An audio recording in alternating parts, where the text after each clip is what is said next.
Саламатсыздарбы, парламентаризм сабактары талкуусунун кезектеги чыгарылышын сунуштайбыз. Бүгүнкү тема энергиянын кайра жаралуучу булактары жана жалпы эле энергетика тармагына инвестиция тартуу көйгөйлөрүн талкууламакчыбыз. Катышуучулар депутат Экмат Байпакбаев, Улуттук илимдер академиясынын суу маселелери жана гидроэнергетика институтунун өкүлү Владимир Липкин жана энергиянын кайра жаралуучу булактары ассоциациясынын төрайымы Элеонора Казакова, кош келдиңиздер.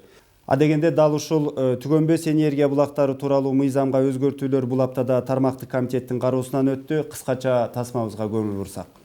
Өзгөчө корголуучу жаратылыш аймактары жөнүндө ал жерге да изменение кириптир да. Малый эгестикти мен колдойм, бирок көп проекттер бар, малый эгескечи курула турган жерлер бар, жакшы.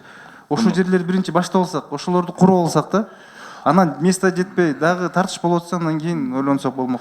Бул жерде жазып атасыз, келген кандайдыр оборудование тиги булар НДСтен бошотулат, бажыдан кирип атканда тиги бошотулат депчи.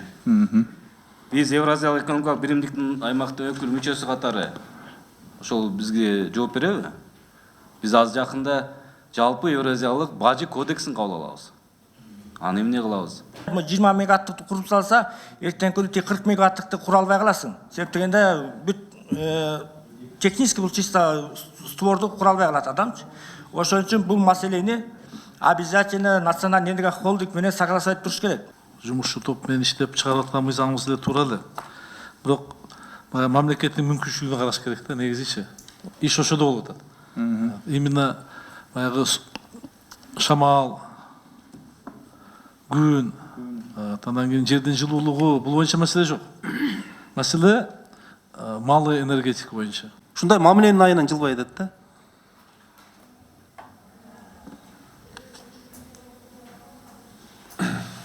Калиев да жок, Желалиев да жок, Нурбашев да жок.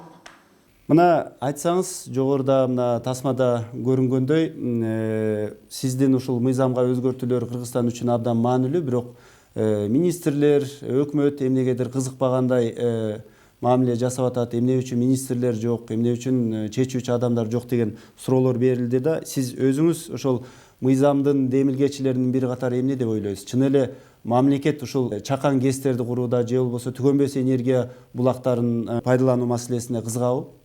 Албетте, министрликтер кирет де кетет, туурабы? Эл, жерибиз калат, биздин Кудай берген табигаттан суу агып атат. Ушу сууду биз пайдаланбай атпайбызбы? Жөн. Жакшы пайдалансак, ушу малы ГЭС деп коесак, чакан ГЭСтерди куруп туруп, биз көп мына азыркы энергия тармакка жетпей аткан электроэнергияны биз ишке ашыра турганда терең менин сенімім бар. Эме десеңиздер, бул маселе көп жылдан бери 2008 жылы мыйзам кабыл алган, возобновляемый источник энергии деген кайра иштетүү жөнүндө энергия тармактан 9 жылдан бери ушу карап көрсөк, бир эле ГЭС курулган экен, жакын арада мына Тегерментинский 3 мегаватт ГЭС курулду. Анын дагы да карап отсак, мындай ушул тармакка өкмөт тарабынан, менин оюмча да, ушу өлкө тарабынан жакшы бир көз караш болбой атат. Мына Кытайда 40% айыл тармактарда ушул энергия система малый ГЭСтер пайдаланып атат. Мына Казакстанда 20 мегаваттык бир 3-4 жылда куруп чыкты. Армения болсо 157 малый ГЭС баягы өзүнүн шарттары кыйналганда, баягы электроэнергиядан кыйналганда 95-2000 жылдарында азыр ушундай жакшы бир мыйзам иштеп чыгарып, жер өлкөдөн акча чогултуп, алар ушул жаңы чоң инвестицияны алып келди. Мен айтам, азыр карап отсак, ушул биздин тарапка, биздин Кыргызстанга азыр дефицит электроэнергия 1 миллиардка ашып баратат уже. 1 миллиард, 1,5 миллиардка дейин кетип баратат. Эми дефицит деген эмне? Мына биз кыш маалында пайдалана албайбыз жакшы, туурабы? Свет өчүрө башталат, тегини башталат, жетишпей атат. Анан кийин биз барып бир чоң предприятие, кичинекей предприятие ачам деп барсам, ага обязательно атат. Жок, бере албайбыз, электроэнергия жетпейт деген сөз чыгат да. Билиңизби? Ошол үчүн була бир өзүнүн бир тармагы, бир өзүнүн кичинекей бир эмеси да, мындай айтканда, булагы ушул биздин энергия проблеманы чечүү жагынан. Бирок бул түгөнбөс энергия булактарын пайдаланууда бир эле ошол жанагы сиз айтып атпайсызбы, көптөр кызыкпай атат депчи. Бирок чынында эле бул реалдуу экономика, рынок экономикасынын мыйзамдары да буга каршы келип аткан жокпу? Мисалы, күн энергиясын пайдаланууда, шамал энергиясын пайдаланууда же болбосо чакан гэстерди пайдаланса, энергиянын наркы жогору болуп атпайбы, туурабы? Ага ким кызыктар? Мисалы, өкмөт жанагы ашыкча коэффициентти төлөгөнгө кызыктар эмес. 15 Бул мамлекетке зыян келтирет. Ушундай маселелер туулуп атпайбы? Ушундай маселени энергия тармактагыларда көбүсү ушуга мындай башкача көз карап атат да, ушул кымбаттап кетет, кантип төлөйбүз дегендей. Мен өткөн жаңа эмеде карап чыкпатпы, биздин аграрный региональный комитетте карап чыкканда ошол жерде слайд катары көрсөттүм мен. Бул канчага кымбаттайт? Анын коркунучу жок бу жерде.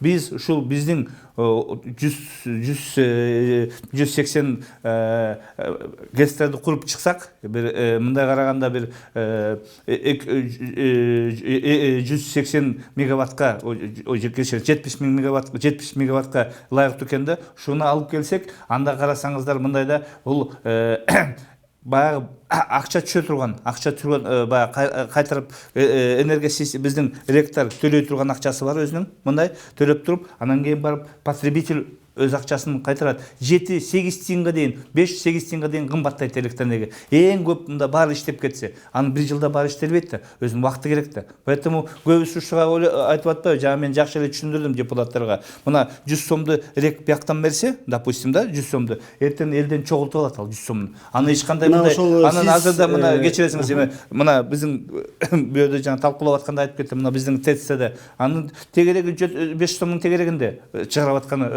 себестоимость электр энергии. Бирок биз алар чачыратат да, теги тарифка чачырап туруп, анан кийин келип туруп, алар ушул берге элден алат ал акчаны. Сиздер мына депутаттар, өкмөттүн айрым өкүлдөрү, ошондой эле мына илимий чөйрөнүн өкүлдөрү баардыгы чогулуп алып, бир жылдан ашуун иштеп, мына мыйзамга өзгөртүү киргизип атасыздар, сунуштап атасыздар, туурабы? Түгөнбөс энергия булактары жөнүндө мыйзамга өзгөртүүлөр киргизип, инвесторлорго жакшы шарт түзөлү деп аракет кылып атасыздар. Кандай шарт түзүлөт? Эми ушул мыйзам өзгөргөндөн кийин эле Кыргызстанда чакан гэстер, күн энергиясын пайдалануу, шамал энергиясын пайдалануу көбөйүп, инвесторлор агылып келе баштайбы? Агынып келе баштайт дегенден биринчиден өкмөттүн, менин оюмча, жеке оюм боюнча, өкмөт условия создавать этиш керек. Баягы мындай да, аны бизнес өзү келиш керек. Аны мен азыр айта албайм, баары эле бир күндө келе калат деп. Бирок биз көйгөйлүү маселенин баарын азыр эмне турат ушул тармакта. Ушунун баарын издеп чыктык. Жалгыз мен эмес, мына бүгүн келген адистерде ушуну карап чыктык. Биз 20 отурум өткөрдүк. Ошол жерде өкмөт тарабынан да, бизнес тарабынан да, специалисттер тарабында биздин комитеттин баардык депутаттары да катышкан. Биздин комитеттин ушуну жалгыз мен алып барып аткан жокмун. Биздин 20дан ашык депутаттарыбыз комитетте ушунун баардыгы эле ушул инициатор болду да, мындай айтканда. Эмне конкреттүү пайда болот? Биз биринчиден айтып атабыз, буну системага келтирелик. Бул система келгенде өзүнчө уполномоченный орган болуш керек. Мына Эленора Геннадьевна, сиз айтсаңыз, мына сиз бир эле учурда ошо Калининская чакан гэсинин аткаруучу директорусуз. Кыргызстанда бардыгы 14 чакан гэс болсо, анын бири ошо Калининская чакан гэс. 2009-жылдан бери бир эле чакан гэс курулуптур, ишке берилиптир. Бир нече жылдан бери. Сиздин ушул чакан гэсти иштеткен адам катары, адис катары айтсаңыз, мына азыркы мына депутат айтып аткан өзгөртүүлөр, жанагы салыктан бошотуу же болбосо бир орган түзүү, ушул тиги түгөнбөс энергия булактарын пайдалануу боюнча ушул өзгөртүүлөр жасалып, депутаттар парламент колдоп берсе эле ушул сиздерге ушул чакан гэс курам деген тараптарга жетиштүү болобу? Мындан ары ушул чакан гэстерди кеңири көбүрөөк курганга. Ну, конечно, как раз это поправки, которые мы предлагаем, они как раз нацелены на то, чтобы мы, наконец, перешли от слов к делу, для того, чтобы частные инвесторы, иностранные инвесторы могли вложить деньги в строительство объектов, вырабатывать необходимую нам электро- и теплоэнергию на основе возобновляемых источников энергии. Но любой предприниматель, любая компания хочет вкладывать и может вкладывать свои деньги только при тех условиях, когда существуют гарантии. Албетте, сунушталып жаткан өзгөртүүлөрдүн бардыгы сөздөн ишке өтөлүү деген эле максатта жасалып жатат. Түгөнбөс энергия булактарын колдонолу деген бизнесмен инвесторлор эң биринчи кезекте кепилдик сурашат. Алар үчүн жагымдуу инвестициялык климат түзүлүшү керек. Бул мыйзам долбоору боюнча бир гана чакан ГЭСтерди курууга көңүл бурулбайт. Кыргызстандагы бардык мүмкүнчүлүктөрдү, жаратылыш байлыктарыбызды дагы туура пайдаланууга маани берилет. Строительству не только малых ГЭС, а использовать, да, все источники, которыми так богат Кыргызстан. Мына сиз жетектеген Калининская чакан ГЭСи азыркы учурда сиздер үчүн кирешелүүбү? Анан кийин ушул сыяктуу чакан ГЭСтерди куруш үчүн ишкерлер эмнесине кызыгыш керек деп ойлойсуз? Мне, наверное, вот как директору Калининской ГЭС, которая была первой восстановленной ГЭС в Кыргызстане, и фактически уже мы подписали договор о восстановлении этой ГЭС в 1997 году, в этом году будет уже 20 лет, можно сказать, что за весь этот этап мы прошли, набили много шишек, прошли, значит, опыт у нас богатый, и можем действительно уже говорить о том и советовать что-то. Оба. Калининская ГЭСнин жетекчиси катары биз көп тажрыйба топтодук. 1997 жылы ГЭСти кайра калыбына келтирүү боюнча чечим кабыл алынган. 20 жылдан бери далай нерселер баштан өттү. Чакан ГЭСтин түйшүгүн ийне жибине чейин билип, башкаларга дагы кеп кеңеш берүүгө жарап калдык десек болот. Калининская ГЭСи жыл сайын өзүнүн тарифтик саясатын коргоп келет. Учурдагы мыйзам боюнча жеке менчик ишканалар үчүн шарттар абдан ыңгайсыз. Биз тарифтерди бекитүүдө бирдей критерийлерди колдонуу ыкмасын сунуштап жатабыз. Максимальный тариф, но который бы позволил компаниям продавать и работать по единым правилам. Потому что сейчас, конечно, для нас эти условия невыгодные. Владимир Иванович, сиз болсо, мына Советтер Союзу учурунан бери Кыргызстандын дайраларын, алардын мүмкүнчүлүктөрүн иликтеп келе жаткан адиссиз. Сиз айтсаңыз, Кыргызстан чынында эле ушул ири гидроэнергетика тармагын курууга ушул багытта бүт бардык акча каражаты мүмкүнчүлүгүн ошол жака буруш керекпи, же бул чакан ГЭСтер, ошондой эле күн энергиясын, шамал энергиясын дагы пайдалануу муктаждыгы барбы? Малые ГЭС, чем они выгодны? Во-первых, если крупную ГЭС строят десятки лет, и нужны большие какие-то водохранилища, большие затраты, то есть большой срок окупаемости, то у малых рек это преимущество в том, что они не требуют больших затрат. Чакан ГЭСтердин артыкчылыгы эмнеде? Биринчиден ири ГЭСтер ондогон жылдар курулат, көп акча, суу сактагычтар керек болот. Өзүн өзү актоо үчүн дагы көп убакыт кетет. Ал эми чакан ГЭСтерди азыраак эле акча каражатка 2-3 жылда курууга мүмкүндүк бар. Экологияга да зыяны тийбейт. Жөн гана трубопровод, чакан тосмо жетиштүү. Айрыкча мындай энергияны тоо этегиндеги райондорго, конуштарга пайдалануу ыңгайлуу. Азыркыдай электр энергиясын төмөнкү нарын каскадынан миңдеген чакырым алыстыктарга жеткирүү түйшүк азаят. Транзит, электр өткөргүч линиялары, трансформаторлор, бөлүштүрүү компаниялары, чыгыш электр, түндүк электр станцияларына окшош мекемелер, түйүндөр, акча чогултуу, эсептөө, оңдоушулардын баарында иш азаймак.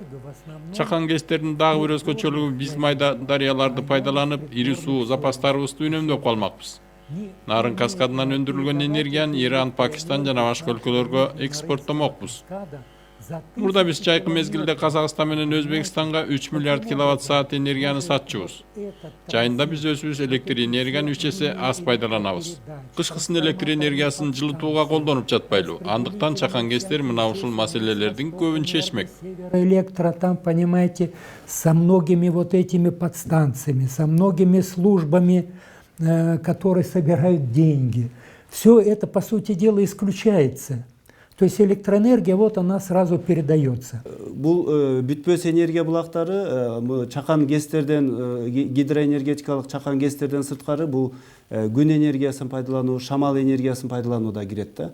Мына Казакстан менен Кытай, Европа өлкөлөрү шамал энергиясын, күн энергиясын кеңири колдонот. Эмне үчүн Кыргызстанда бул күн шамал энергиясы пайдасыз деп айрым эксперттер эсептеп атышат. Көбүнчө биз ошол эмне үчүн өзүбүздүн жанагы чакан дайраларга басым жасашыбыз керек.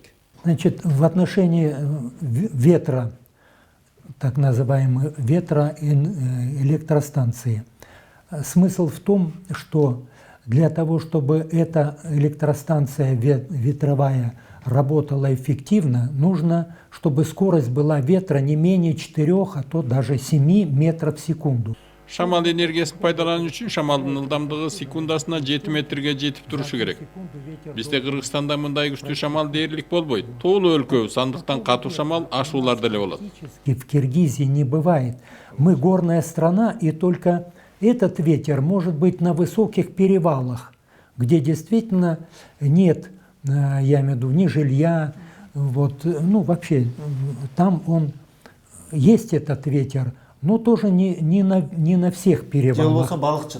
Да, а Балыкчи, вот там было установлено 3-киловаттная малая ветра ГЭС, и даже при вот этом балыкчинском ветре там был установлен генератор 3 киловатта всего. Так вот, и этих даже 3 ватт этот ветер не дал. Секундасына 4-5 метр ылдамдыктагы шамал бизге катуу шамал болуп жаткандай сезилет, бирок ал шамал генераторун айлантууга күчү жетпейт. Ал эми күн энергиясын пайдаланууга болот. Мисалы суусамурда курганбыз. Бизде ар бир үй бүлө өзү үчүн куруп алса болот. Ал эми өндүрүштүк деңгээлде Япония, Румыния сыяктуу өлкөлөр миңдеген гектар жерлерге күн панелдерин куруп коюп, дүйнөнүн баарына сатып жатышат. Шартыбыз келсе, биз дагы ошентсек болот. Вот на Сусамыре установили где-то там около 1,5 десятков, ну, небольших, там 300 киловатт, ну, я имею в виду 300 ватт, там 1 киловатт, такие вот для персонального пользования. Вот люди, допустим, довольны, что здесь страны, вот, допустим, Япония, Румыния, они построили на 1000 гектарах. Бирок эми азырынча мынакей биз көбүнчө гидроэнергетика боюнча айтып атабыз, анын ичинде чакан ГЭСтер боюнча да. Сиздер сунуштап аткан мыйзам боюнча мына чакан ГЭС курам деген инвесторлорго алып келип аткан жабдууларына салыктан бошотулуш керек, ошондой эле алар курабыз деген жердеги жерлердин трансформациясы дагы тездетилип, бир орган анын бардыгын тейлеп, уруксатын берип, бардык жеңилдетилген шарттарды түзүп бериш керек да. Бирок дагы бир маселе бар да, Экмат мырза. Баасы, электроэнергиянын баасы. Кыргызстан электроэнергиянын баасы боюнча дүйнөдөгү мындай эң арзан өлкөлөрдүн бири деп эсептелинет. Мына ушундай шартта, мисалы инвесторлор же болбосо ички сырткы бизнесмендер булар чакан ГЭСтерди куруп, аны абдан кымбат баада калкка кантип өткөрөт? Кантип мисалы ошону сунуштай алат? Көптөн бери ушул тариф маселеси көп инвесторлор бизге кызыкпаган ушул себептен да 11-жылы ғой дейм, 11-жылы 4 сом 70 теңге айналды азыр. Биздин малый ГЭСтер була сатып алса 4 сом 70 теңге, 4,70 где-то, да, цена сейчас. 2,1 тариф и 2,24, по-моему, стоимость электроэнергии. Получается 4,70. Ушуга келгенде биз азыр ушул абал эң жакшы. Биз ушуга карап тариф маселесинен биз көп көңүл бурган жокпуз. Тариф өзү мурдагы мыйзаммен бекитилип турат. Биз ушу тарифка шарт алып келдик. Кандай жолун берсек, ушу инвестор келгенде азыр тариф жакшы болду. Инвестор да келбей атпайбы? Ушу проблема ушундан жолот. Ал үчүн эмне эс керек? Ал үчүн мыйзамдарды иштетүү жолун издеш керек. Биз мыйзамдарды жолун иштетүү, ошо жана сиз айткандай салыктан НДСтен бошотуу маселеси. НДСтен бошоткондо да өзү биз азыр талкууга калаганда айттык, көбүс ушу болбой калабы, бюджетке зыян келип калабы деп ушундай болуп калды. Бирок мындай эме бар, жана налоговый кодексте понятие бар да. Если мен для своих нужд основные средства, это мунун баарын алып келсем, мага салыктан НДС освобождается. Я не продаю, а для своего пользования. Это бир маселе. Анан 5 жылга биз 5 жылга баягы прибыль жагынан азайтууну жолун издеп атабыз. Ушул берелик 5 жылга кызыктыруу жолу да, мында келип кызыксын деген, кызып иштесин деген сөз да, мына айтканда. Ошону карап турганда, что вот биз мына карадык, ошол биз бул мыйзам ишке кирсе, биз сокращение проходит 11 государственных органов комиссии, азаят, да? То есть тез башталат. Исключение всех бюрократических волокит деп атабыз. Сокращение сроков выдачи земли мы хотим сделать. И, конечно же, чтобы вот этот закон заработал, нужен именно госорган, который будет ушунун баарын алып бара турган иште. Ушуга биз таяп атабыз да, чачыратпай бир жерде. Ушул мыйзамга өзгөртүүлөрдө дагы бир талаштуу маселе бар да. Мына Элеонора Геннадьевна сизге суроо. Мына жанагы заповедниктер же болбосо жаратылыш корголгон коруктар, ошол жерлерге дагы, мисалы ошол жердеги дайраларды пайдаланууда дагы инвесторлорго же болбосо ошол чакан гэстерди куруучуларга жеңилдиктерди берели, уруксат берели дегендей тиги сунуштар берилип атыптыр. Бирок айрым депутаттар буга каршы. Мисалы, ошол коруктар эч кол тийбес боюнча эле калса, себеби дегенде чакан гэсти курганда ал жерге бетон ташылат, жабдуулар кирет. Бул чын эле биздин экологияга зыян келтирет. Биз экологиялык таза энергия чыгарабыз деген максат менен кайра экологияны бузабыз деген бир коркунуч пайда болуп атат да. Буга эмне дер элегиз? Чын эле чакан гэсти куруу, ошол айрыкча корук аймактарда куруу экологияга зыян келтиреби? Не случайно электроэнергия, энергия, выработанная из возобновляемых источников энергии, называется зеленой. Түгөнбөс энергия булактарын жашыл энергия деп тергеп айтканыбыз жөн жерден эмес. Чакан гэстер, шамал, биогаз же күн энергиясынын жабдуулары жаратылышка кесепетин тийгизбейт.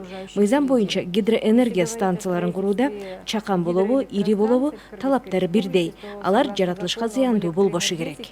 Есть отдельная статья, которая говорит, что без предварительного анализа воздействия на окружающую среду никакая гидроэлектростанция, ни большая, ни малая, не может быть построена. Владимир Иванович, сизге болсо кайрадан жанагы баа боюнча суроо бергим келип атат да. Мына Советтер Союзу учурунда Кыргызстан бул электроэнергияны экспорттаган коңшу республикаларга. Ошондой эле электроэнергиянын баасы абдан арзан болгон. Кыргызстандыктар азыркы учурда мына 2005 жылдагы 2010 жылдагы мына элдик толкундоолор учурунда дагы ушул электроэнергиянын баасын кымбаттатпайлы деген нерсе ошондой каалоо элдин оюнда турганда, кыргызстандыктар мындан ары ошол электроэнергиянын арзаныраак болушун каалайт. Өзүнүн баасында биз мисалы Борбор Азиядагы бул сууга бай өлкөбүз, бизге электроэнергия арзан, керек болсо дээрлик бекер болуш керек дегендей позицияны карманат да. Сиз илим позготор айтсаңыз, чынында эле Кыргызстанда электроэнергиясы арзан болуш керекпи же баасы жогорулаш керекпи? В Советском Союзе мы за 1 киловатт-час платили 4 копейки. То есть по тем временам это было 5 центов. Если сейчас перевести покупательную способность тех 30-летней давности, то сейчас было бы это, мы бы платили, вот при том же Советском Союзе, сейчас бы, наверное, 10 центов за киловатт. В Европе платят 12, в Японии платят 25 центов за киловатт-час. Советтер Союзунда биз 1 киловатт-саат электрге 4 тыйын төлөчүбүз. Ошол учурдагы курс боюнча бул дээрлик 5 центти түшчү. Эгер мындан 30 жыл мурдагы бааны азыркы учурдан сатып алуу мүмкүнчүлүгүнө жакындаштырчу болсок, анда баа 10 центти түзүп калмак. Башкача айтканда 6-7 сомго бааланмак. Европада бул баа 13 цент, Японияда 25 цент. Андыктан бизде баа арзан. Мисалы Бишкектеги бир орточо батирде 3-4 киши болсо, пайдаланылган электрдин көлөмүн адам башына бөлүштүрө келсек, айына 40-50 киловаттан ашпайт экен. Болжолду 80 тыйынга көбөйтсөк 40 сомдун тегерегинде болуп калат. Андыктан электр энергиясынын баасынын айланасындагы толкундоолордун баарын массалык маалыматтык каражаттар эле жасап жатабы деген ой кетет. Допустим, потребляют эту электроэнергию, а в основном подняли это наши средства массовой информации. Вот. Для того, чтобы каким-то образом, я имею в виду, создать имидж какому-то там, я имею в виду, направлению, что ли. Это я считаю, что просто происки ЦРУ, самые натуральные. Да. В том смысле, что надо вот поднять ажиотаж у населения. Далеко мы ушли. Да.